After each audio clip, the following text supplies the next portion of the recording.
Have you ever spent time teaching your child calm down skills like deep breathing, taking space, using feeling words, and then the second they get angry, absolutely none of it happens? Instead, they yell, they cry, throw something, or just completely lose it. As parents, that can feel incredibly frustrating. Welcome back to Kid Logic Labs. You're in the parenting lab.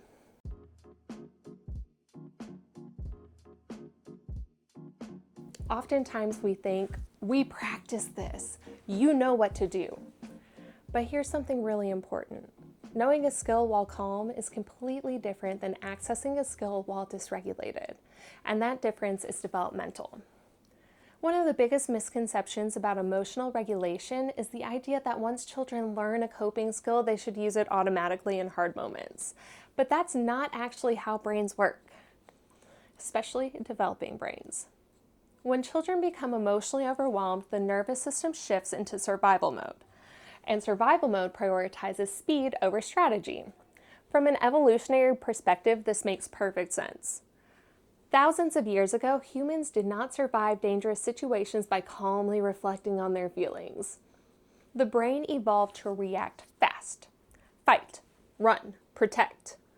Kids are even more reactive because the systems responsible for impulse control and emotional regulation are still developing. So when your child gets angry enough, their access to these higher level skills start to decrease. Not because they're manipulative, not because they're refusing, but because stress changes brain function. It causes you to hesitate or forget things. This is called state-dependent functioning. The brain can access different skills depending on the state the nervous system is in, which means a child who could beautifully demonstrate dragon breaths while calm may completely forget the skill when they're overwhelmed. And that is incredibly normal. Honestly, adults do this too. I know exactly how to regulate my nervous system. And yet there are moments where I'm overstimulated, exhausted, running behind, somebody needs something, somebody hits somebody else. Every 30 seconds, I'm being pulled in a different direction, and suddenly I'm irritated before I even realize what's happening. Not because I lack skills, but because being human is hard when the nervous system's overloaded. And nervous system overloading can come from a bunch of different ways. It can come from overstimulation in your environment. It can come from being stressed out at work. It could come from years of trauma compounding and taking over that place where you have the ability to react from a state of regulation. It can be really, really difficult. But that's why emotional regulation takes years of practice. Children aren't supposed to master these skills immediately. Their brains learn through repetition, practice, co-regulation, experience, and especially play. Play is the best way for kids to learn, by the way.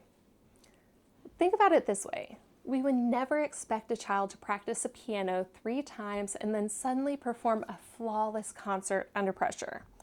But emotionally, we sometimes expect kids to use brand new coping skills perfectly during the hardest moments of their day, and that is not realistic. Honestly, the younger the child, the more support they still need from us, especially during anger.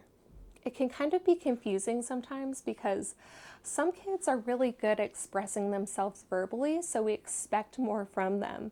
But at the end of the day, a young child is still a young child and they still need your help.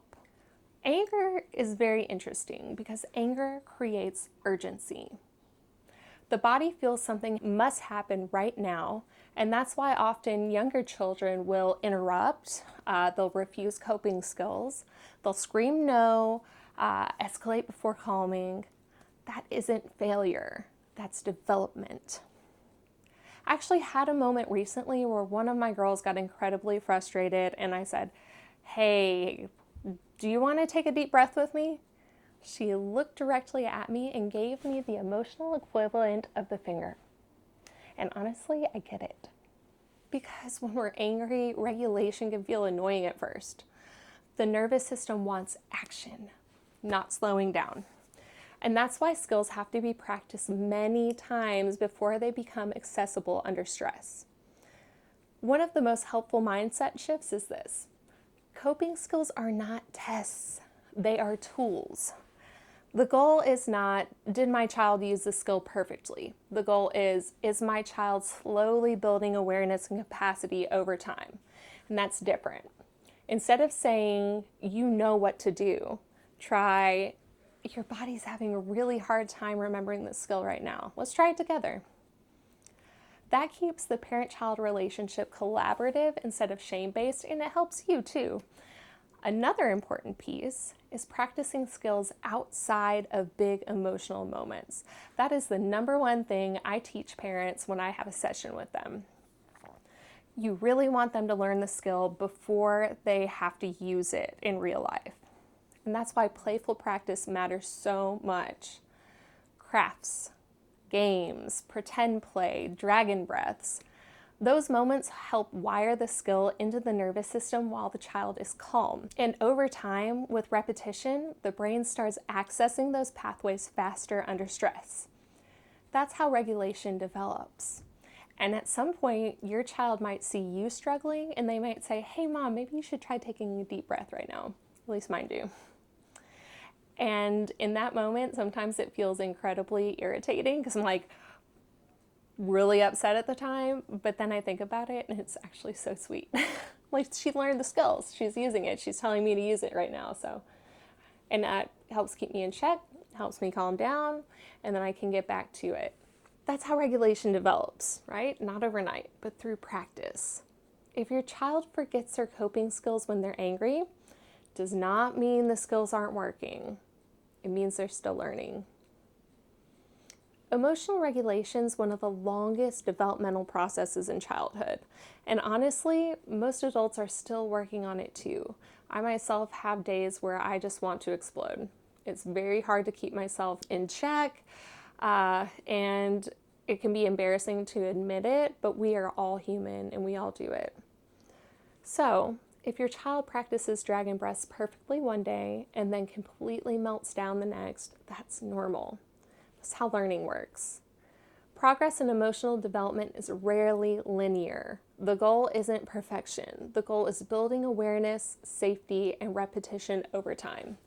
And every time you practice these skills together, even playfully, you're strengthening those neural pathways. You're teaching the brain, this is what we do when emotions get big. If you haven't watched the Dragon Breaths craft video with your child yet, I highly recommend doing that together. Not because it'll magically stop all meltdowns tomorrow, but because playful practice helps skills stick. And sometimes the best emotional learning happens long before the hard moment arrives. Thanks so much for spending time with me today. We look forward to seeing you in the lab.